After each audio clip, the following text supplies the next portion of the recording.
Well, joining us to discuss housing policy in Canada and how we overcome the many challenges we face on this issue. Very pleased to welcome to the program here economist Mike Moffatt. He's founding director of the University of Ottawa's Missing Middle Initiative.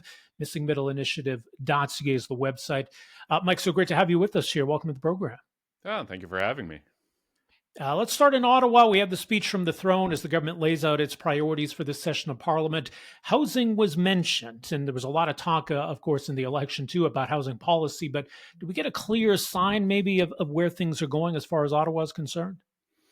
Well, the kind of initial move that we're seeing from the federal government is the introduction of a GST rebate for first-time homebuyers, which will be helpful. It will apply to homes under $1 million with a provision with a partial rebate between 1 and 1.5 million. That's helpful, but overall, there aren't that many first-time home buyers buying new homes. Otherwise, it's very high level, But that said, it is a little bit surreal. I never thought I'd hear the King of Canada talking about municipal development charges. Yeah. So it was, it was an interesting throne speech, and but we haven't really learned too much more about the government's priorities other than what was in the platform Right. other than this GST piece, which was introduced in the House on Wednesday, I think it was.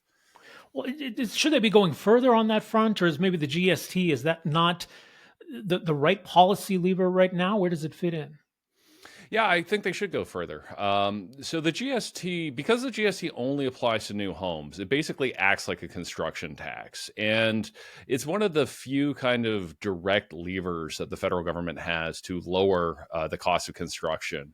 Everything else are either working with provinces or doing things like this Build Canada Homes that they're proposing that, takes kind of several years. Whereas this is something they can do, has an immediate impact on the cost of buying a home. So would certainly like to see the government remove this first-time home buyer restriction, make it like the existing GST rebate, which applies to anybody who's buying a home to live in. So it is only for primary residences.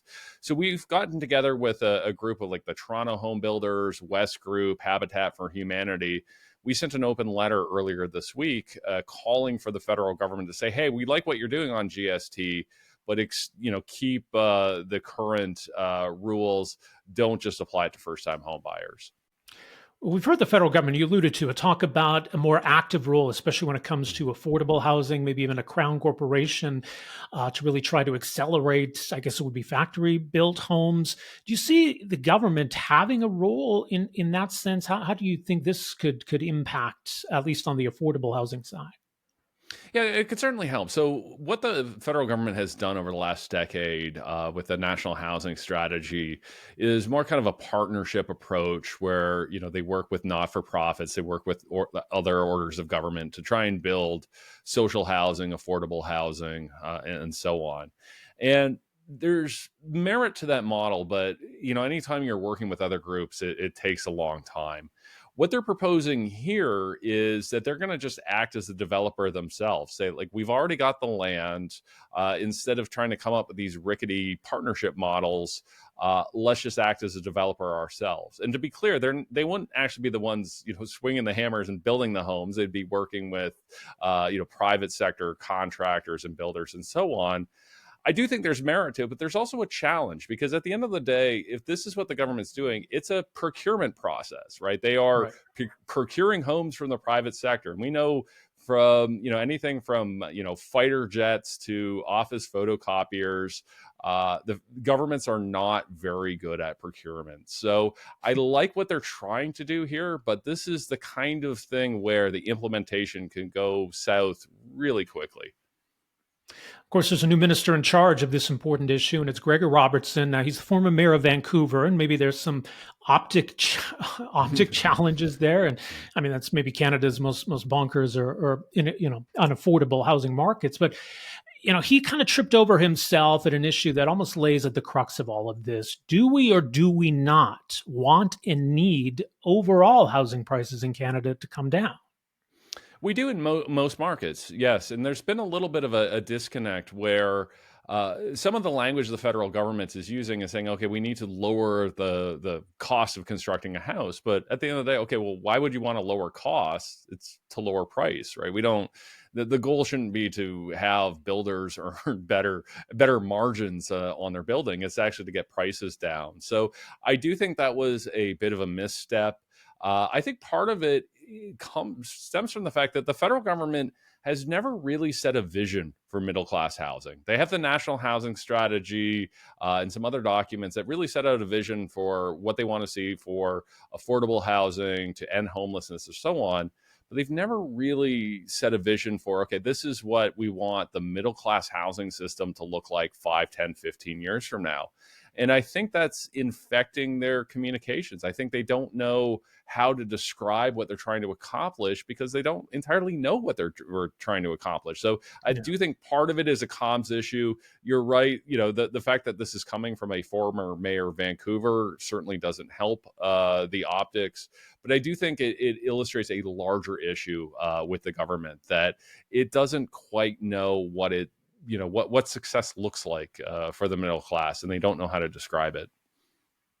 Well, that's where it can get politically delicate because you've got homeowners in this country. You've got those who aspire to be homeowners, and keeping everybody happy is a challenge. I mean, is it even possible? I know there's this mythical sweet spot where housing prices just kind of slow down enough and wages rise and everybody keeps their equity, but becomes easier to buy a home. Is that realistic at all? Yeah, it's not particularly. And to be clear, I'm not suggesting the federal government should target home prices. I don't think they should have a plan going, okay, they should decline 2% a year for the next X number of years. But what I am suggesting is, given what the federal government has said, they want to build 500,000 homes a year, some of which they'd build, most of which would come from the private sector. If they did that, if they accomplished that, that's going to put downward pressure on prices. There's no way around that.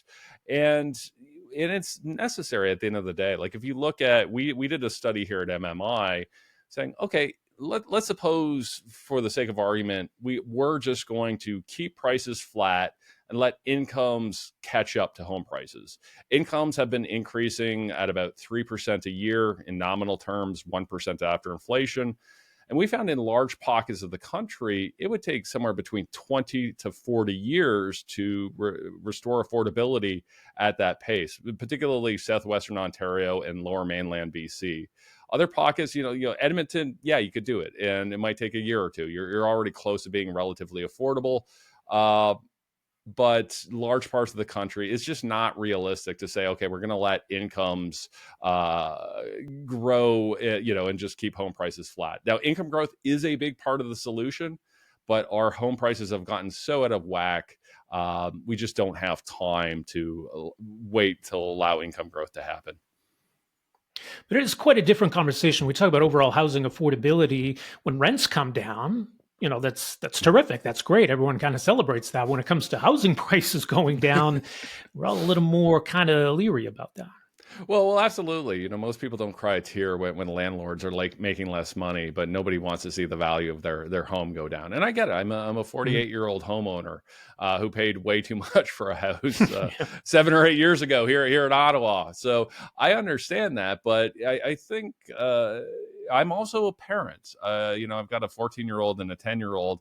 I would like them to be able to have a home someday. And so I actually don't think this is necessarily as politically contentious as politicians think. I think most homeowners are reasonable.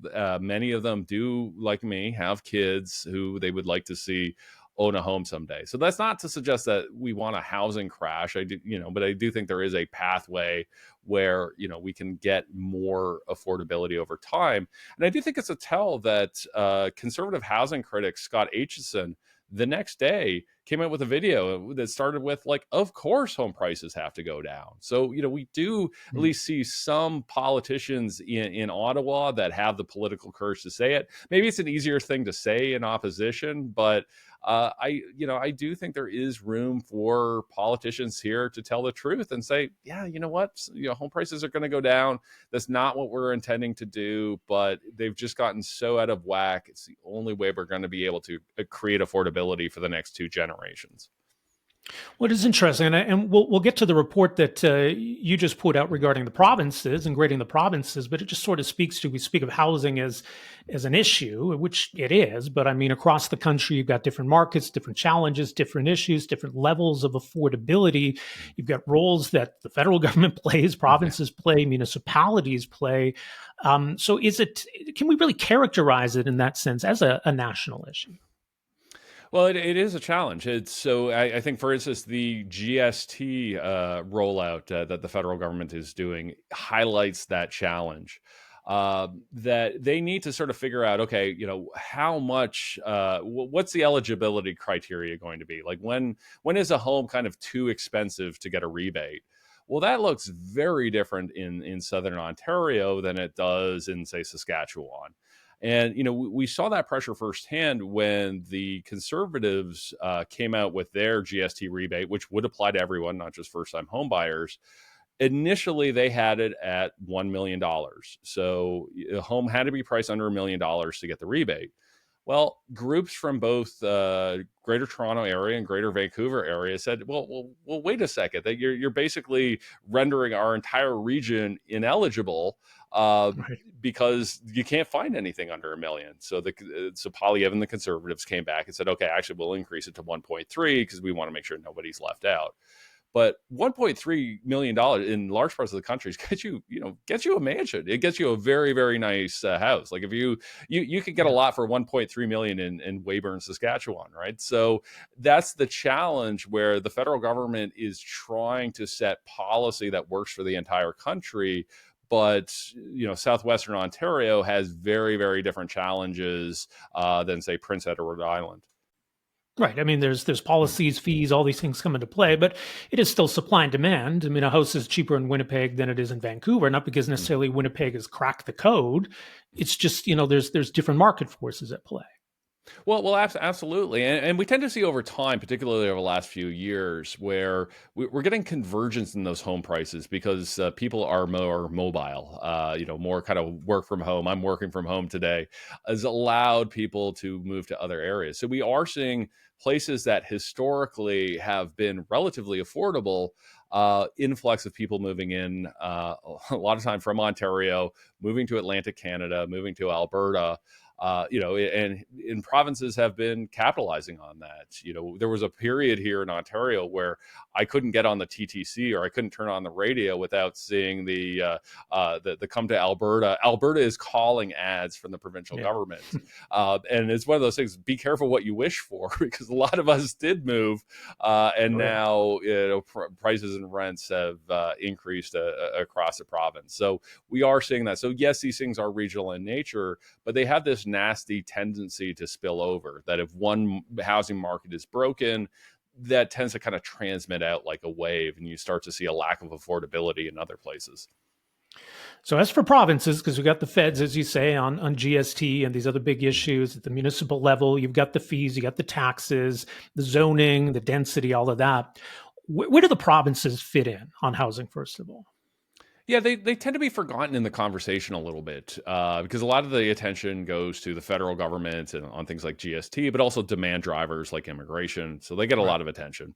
Municipalities get a lot of attention because of development charges, approvals, that kind of thing. But the province plays a big role. Constitutionally, they have most of the powers when it comes to housing. They control provincial building codes. They control the municipalities because at the end of the day, municipalities are creatures of the province. So let's say development cost charges and other things that municipalities do, those all work under provincial laws and provincial frameworks. So the provinces play a very, very important role when it comes to land use planning and taxes and that kind of thing. And they have flown under the radar a little bit as we focus on both federal changes and municipal policy. Well, and this report's certainly getting some attention here in Alberta because, we see, some impressive construction numbers, at least compared to the rest of the country. But when you look at the policy that's supposed to be there to drive all of this, Alberta actually ends up with the worst grade of the provinces. Yeah, so what we did, so a group of us, 15 of us, came out with a report about this time last year called "The Blueprint for More and Better Housing," which provided a series of recommendations, 50 to the federal government, 50 to the provinces, and 40 to municipalities, to figure out how we can address the housing crisis, build more supply, make sure those houses are affordable, make sure that they are compliant with our climate ambitions, so energy efficient and so on, and make sure that they are resilient to extreme weather events like wildfires. We are seeing a lot of great things in Alberta, but a lot of that has to do with municipal policy. And that's I think the hardest thing for us to communicate in this report is that we're not assessing the province, we're assessing the provincial government. And those are kind of two different things. And we are seeing, again, a lot of great things in Alberta, but a lot of that is due to reforms that we see in Calgary around zoning, many of which were quite contentious. Yeah. And then in Edmonton, seeing things like automated approvals processes, where a developer can send in a permit to the municipality, to the city of Edmonton, and they use AI to actually assess that permit. So something that might take 6 weeks in the city of Ottawa, where I am, can take 6 hours in the city of Edmonton. So there are so many great things happening in Alberta, but the point that this report makes is that that's largely due to other orders of government, that we need to see the provincial government raise their game. It's interesting because it feels like this issue has been at the forefront for, I don't know, 2 or 3 years now. Are we any further ahead now, I guess, as we sit here and look at whether we can expect or should expect progress in the next 2 or 3 years? Have we made any, since this issue was kind of thrust to the forefront? Yeah, I think we have. It doesn't always necessarily always show up in rents and prices, but I do think policy has moved in a better direction. I think we've seen the federal government again start to align housing policy and immigration policy. This recognition that demand from population growth requires supply. So I do think we've gotten some rationality there. We are seeing provinces move and municipalities move on taxes and approval. So, I mentioned Edmonton and AI. We've had in Ontario, we've had 3 different municipalities lower development charges. I never thought I would ever see a municipality lower development charges. They only tended to go in one direction. So I think we are seeing better policy. We're certainly admitting we have a problem in a way that we didn't necessarily 3 or 4 years ago, but it's not necessarily always translating into better outcomes. Part of that is it just takes time, but part of it is that other things have changed. Interest rates have gone up. We've got, Canada-US tensions, which isn't helping the economy.